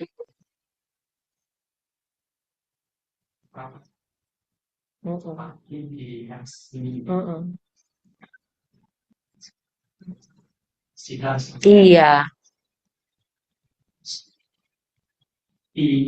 yang sering nafas Mm-mm. mungkin bisa, Mm-mm. tapi kalau kalian bisa lebih masuk pasti itu ya. Iya. Jadi itu sekarang sudah ada. Bagaimana kalau dengan sini refund untuk berapa hari? Karena sekarang cuma ada yang benar-benar mengatur atur. Ini ya, kayak berproduksi dan seperti itu, sifatnya nggak bisa diukur ya. Setahu kos pun ada juga masih belum bisa. Dan itu nanti pengalamannya seperti itu. Oke, ya. Jadi itulah gunanya ada kalau di akuntansi ya. Nah, di akuntansi di Indonesia ada Ikatan Akuntan Indonesia. Itu ada harapan besar sebenarnya ya. Kenapa ada institusi yang secara legal dia dipercaya untuk menyusun standar. Harapannya adalah pada saat ada perubahan zaman, ada perkembangan teknologi, maka bisa up to date kayak gitu kan. Tapi apakah ini menyentuh prinsip dasar atau tidak? Nah, kembali lagi ke situ. Karena semua yang tertuang di standar akuntansi keuangan itu adalah prinsip-prinsip dasar saja, bukan operasional, ya kan? Karena operasional ini perputarannya cepat sekali. Selama prinsip dasarnya tidak berubah, maka biasanya dianggap standar masih bisa dipakai, gitu. Kemudian kalau ada perkembangan-perkembangan yang dari dasar ini butuh penguatan, maka kemudian kita mengacu pada ini nanti berpengaruhnya skala nasional, insidentil, atau internasional dan berkelanjutan. Sehingga kemudian negara kayak kita mungkin perkembangannya, walaupun kita melihatnya sudah cukup pesat, bagi negara besar belum terlalu. Nah, makanya kita mengadopsi juga. Ya, sehingga nggak murni kita pakai SAK. Sehingga kita juga perlu memperhatikan IFRS. Kayak begitu. Pada pelaksanaannya yang dilihat itu prinsip dasarnya. Ada perubahan mendasar enggak? Kalau ada perubahan mendasar, nanti yakin aja di standar akuntansi keuangan itu ada perbaruan-perbaruan. Ya, ada penambahan. Seperti contohnya misalnya, ini memang belum ke ranah teknologi ya. Dulu akuntansi syariah itu sebelum masuk ke Indonesia nggak diatur kan. Prinsip-prinsip syariah itu dijalankan. Tapi karena yang menjalankan adalah minoritas, maka tidak diatur, belum ada standar. Standar yang dipakai itu adalah ya basicnya kalau syariah misalnya pakai aturan-aturan apa yang diperbolehkan oleh dalil-dalil gitu ya. Menurut mazhab ini begini, menurut mazhab ini begini. Nah, tapi kemudian semakin banyak yang tertarik karena membandingkan dengan konsep ini tadi ya konvensional. Karena semakin banyak yang tertarik, maka seperti Ikatan Akuntan Indonesia ini juga nggak menutup mata. Akhirnya muncullah standar akuntansi keuangan SARI. Walaupun pelaksanaannya di Indonesia sendiri masih lebih banyak ke lembaga keuangan saja. Tapi untuk perusahaan-perusahaan yang umum belum terlalu menyentuh ke sana. Nah, nanti ini seiring berjalannya waktu juga pasti ada perbaikan-perbaikan, ada penambahan-penambahan. Begitu juga dengan hal-hal yang bersifat teknologi dari transaksi-transaksi ekonomi ya, transaksi-transaksi digital nanti. Kalau yang saat ini belum terlalu tersentuh, bisa jadi dikarenakan penggunanya belum banyak yang protes, gitu kan ya. Penggunanya belum banyak yang protes. Tapi pada saat nanti pengguna sudah banyak, sudah mulai ada. Biasanya kalau ada aturan itu bukan karena nggak ada keadaannya ya. Yang terjadi biasanya ada hal-hal yang menimbulkan konflik baru dimunculkan aturan. Kalau belum ada konflik biasanya belum ada aturan karena dianggap aturan yang lama itu masih membackup. Jadi nanti ke depannya pasti yang seperti itu akan terjadi, tapi kemudian pada saat sudah ada konflik, sudah ada banyak pengguna yang kemudian protes, ada kebijakan ini, ada pihak yang dirugikan, ada yang diuntungkan, ya bukan sama-sama untung. Tapi ada satu dirugikan, ada satu diuntungkan. Di situ nanti akan dimunculkan adanya aturan, adanya standar yang baru. Dalam akuntansi seperti itu, ya. Sebenarnya konsepnya sederhana ya. Dulu manual itu kita mengenal siklus akuntansi gitu kan. Ya, kita mengenal siklus akuntansi sehingga memerlukan sumber daya yang cukup besar di satu perusahaan. Kenapa? Karena tenaga akuntansi dibutuhkan nggak cuma satu dua orang. Gitu. Sesuai dengan skala perusahaan, kalau perusahaannya gede ya, bagian akuntansi itu mereka yang benar-benar kerjanya dari pagi sampai malam, ya. Benar-benar kalau waktunya tutup buku itu mereka nggak pulang, itu kan ya. Tapi kemudian ada perkembangan zaman sehingga kemudian ada aplikasi-aplikasi akuntansi, maka satu perusahaan lebih banyak berinvestasi untuk beli aplikasi akuntansi ya daripada untuk bayar gaji akuntan gitu. Nah, kemudian dalam pelaksanaannya ternyata itu dapat memangkas ya kebutuhan untuk menghasilkan laporan keuangan dalam rentang waktu lama itu bisa lebih up to date. Jadi kebutuhan terkait dengan aplikasi akuntansi ini juga akhirnya kan timbulnya awalnya dari permasalahan yang tadinya misalnya dulu banyak perusahaan go public yang nanti bulan Juli, bulan September baru keluar laporan keuangannya. Gitu. Kalau sekarang kan tidak lagi. Paling cuma menunggu opini dari akuntan publik ya rata-rata bulan ketiga sudah bisa terpublish gitu maksimal. Kenapa disederhanakan dengan teknologi? Nah, nanti begitu lingkup transaksi juga manual-manual itu mulai ditinggalkan ya. Transaksi-transaksi yang lebih bersifat pada melibatkan unsur teknologi di dalamnya, nanti pasti ada aturan yang ikut berubah. Gitu ya, Firhan ya. Jadi harusnya Masih, karena ada prinsip dasar yang masih bisa diikuti tadi.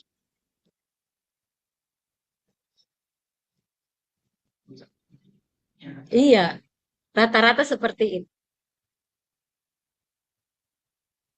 Oke. Em,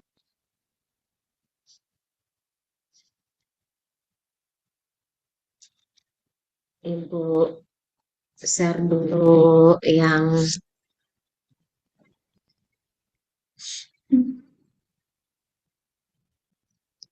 eh, ini Ibu cuma mau nunjukkan bagaimana praktek penyusunan laporan keuangan sesuai dengan ini ya, segmentasi perusahaan. Jadi ada perusahaan manufaktur, ada perusahaan retail sama perusahaan jasa. Ini Ibu ambilnya dari ya, ini contoh laporan keuangan yang dibuat oleh perusahaan manufaktur. Kita ngambil contoh PT Unilever. Ya, kita belum tidak mau nilai eh, akun demi akun yang dia laporkan, tapi kita itu pada prinsip dasar mengenai kerangka konseptual yang harus diikuti oleh tiap jenis perusahaan. Kalau di perusahaan manufaktur, ya contohnya misalnya ini di perusahaan manufaktur ya, maka fokus utama kita ada pada persediaan, ada pada aset produktif, dan ada pada harga pokok produksi. Itu ya. Ini ada laporan keuangan PT Unilever tahun 2023 dan 2022 ya. Maka kita bisa melihat bagaimana dia menyajikan persediaan ya. Dia menyajikan persediaan dari sini ini terlihat bahwa ini adalah informasi kualitatif ya. Informasi kualitatif. Persediaan ini dalam apa ya? Dalam jutaan rupiah, jutaan rupiah. Berarti ini boleh ditambah 6 digit ke belakang ya. Berarti triliun ya. Oke. Persediaannya sebesar 2 triliun dari jumlah aset lancar 6 triliun. Kemudian informasi ini kita bandingkan yang dari nilai persediaan dengan nilai penjualan.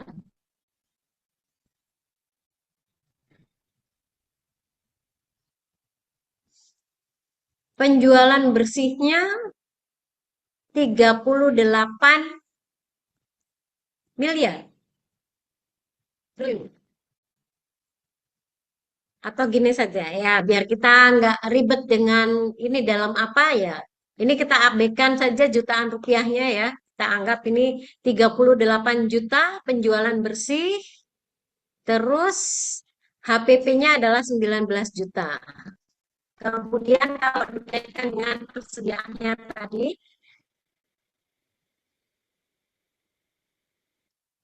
persediaannya sebesar 2 juta. Kita bisa membandingkan bahwa nilai persediaan tidak harus terlalu besar, tapi sudah dapat menghasilkan penjualan yang cukup besar sampai berapa kali lipat ini ya, 38. Kemudian efektivitas perusahaan bisa kita lihat dari perbandingan antara penjualan dengan HPP-nya. Antara HPP dengan harga pokok penjualan dengan laba kotor ya hampir sama. Nah, kita bisa bayangkan bahwa PT Unilever ini dia mampu melakukan penjualan terhadap produk yang sudah cukup dipercaya oleh masyarakat sehingga untuk mendapatkan laba besar sampai 100%, hampir 100% kan ya. HPP-nya 19 juta, laba kotornya juga 19 juta. Gitu ya. Hampir 100%. Nah, ini secara kualitatif kita melihat bahwa kondisi perusahaan memperoleh tingkat kepercayaan yang cukup tinggi dari masyarakat sebagai konsumen.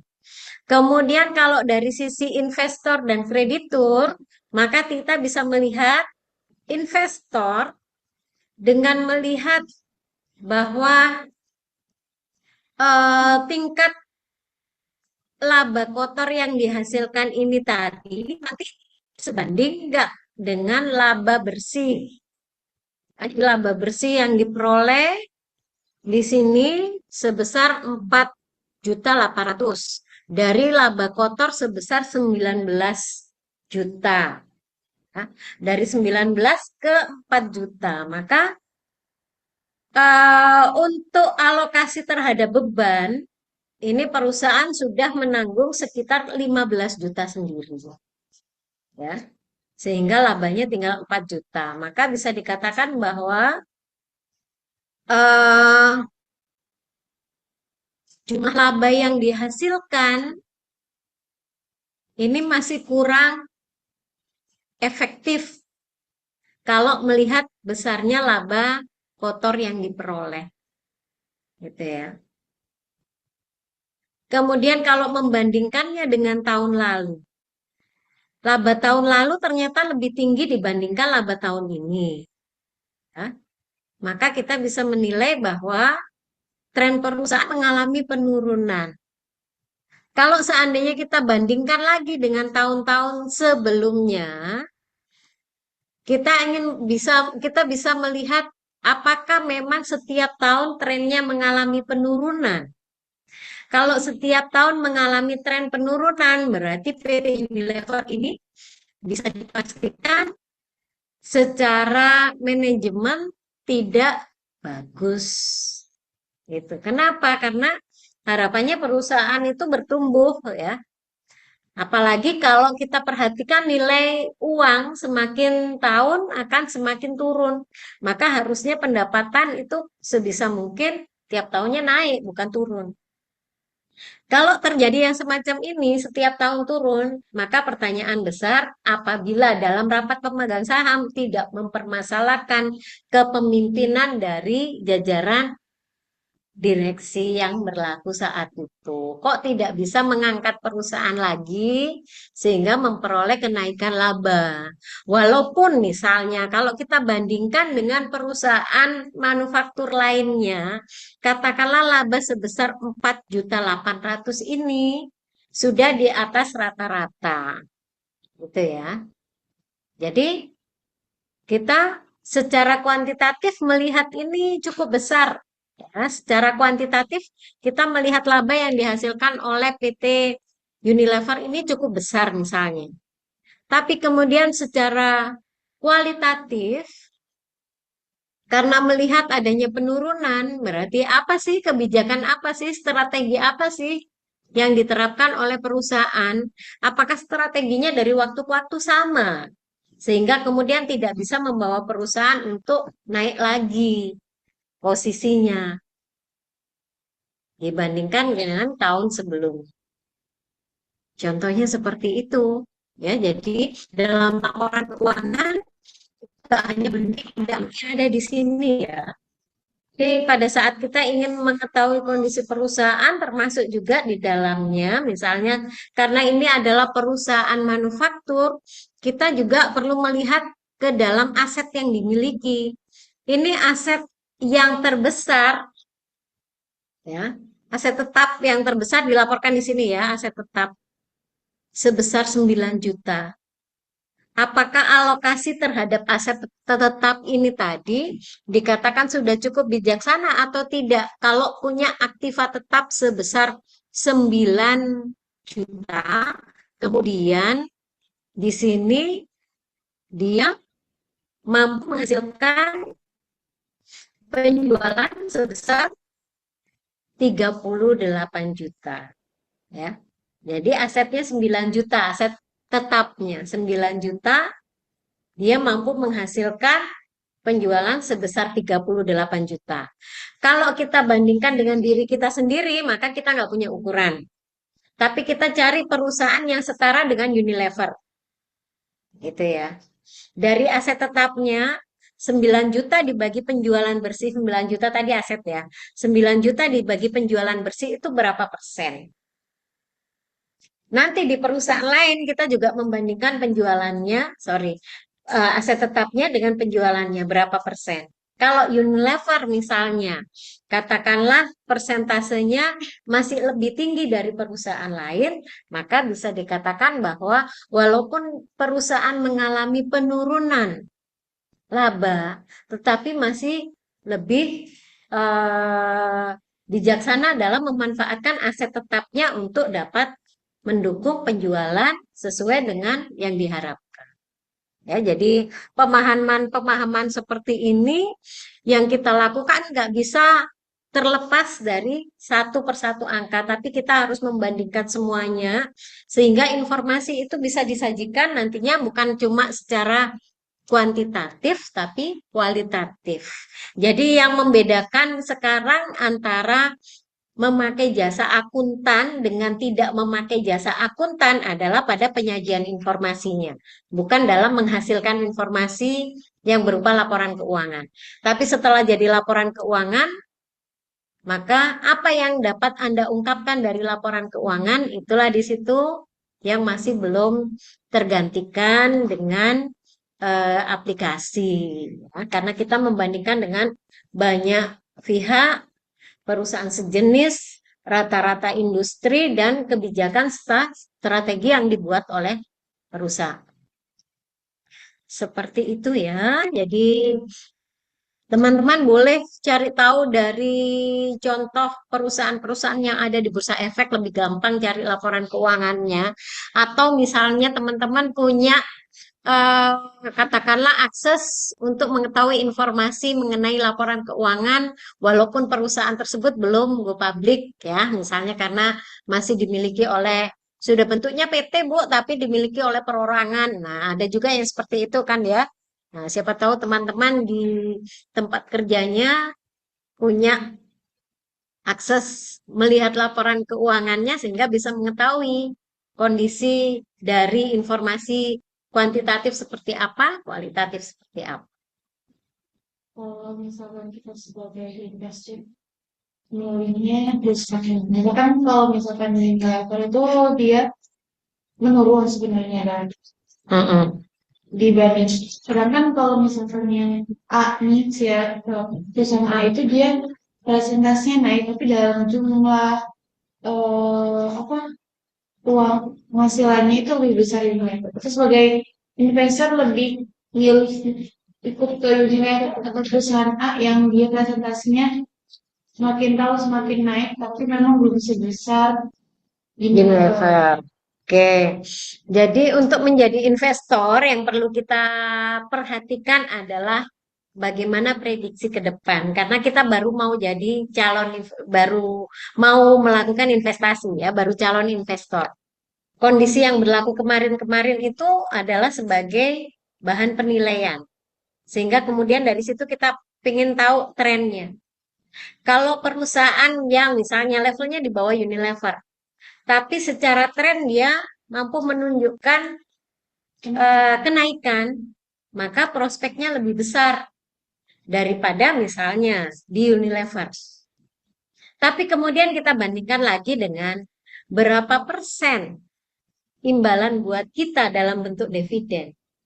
Apakah laba yang dihasilkan itu mencerminkan juga jumlah dividen yang akan diberikan kepada kita apa enggak? Karena laba bersih itu tidak selalu berbentuk uang tunai ya. Nah, sementara dividen itu rata-rata dibagikan dalam bentuk uang tunai. Jadi perusahaan bisa mengakui adanya labanya cukup besar kalau dia memaksakan melakukan penjualan melebihi dari kemampuannya menjual, gitu ya. Dia harusnya tidak melakukan penjualan secara kredit besar-besaran, tapi karena dia benar-benar bahaya ini barangnya kalau nggak cepat laku. Maka kalau ada yang mau beli, biarpun secara kredit, jual saja. Nah, akibatnya apa? Penjualannya naik. Ya, penjualannya naik, kemudian, tapi karena dilakukan secara kredit, berarti aliran uang masuk ke perusahaan nggak sebanyak penjualannya. Dan dia tidak mempelajari situasi, tetap melakukan produksi besar-besar. Sehingga kalau dilihat dari labanya, kemungkinan juga meningkat. Gitu ya. Tapi dari situ makanya diperlukan jangan hanya menilai kinerja perusahaan, tapi pastikan juga arus kasnya. Pastikan juga posisi keuangannya. Karena di dalam neraca kita bisa mengetahui bahwa bagaimana perbandingan antara aset dengan kekayaan dengan kewajiban. Gitu ya. Jadi kita nggak boleh karena jadi investor cuma memperhatikan laba bersih saja ya, tapi banyak unsur yang harus kita perhatikan juga. Gitu. Ada lagi? Cukup? Cukup. Oke, kalau gitu kita akhiri pertemuan hari ini. Yang online sudah bisa meninggalkan Zoom. Terima kasih sudah bergabung. Yang offline Ibu absen dulu. Baik, Bu. Terima kasih, Bu, untuk materinya. Ya.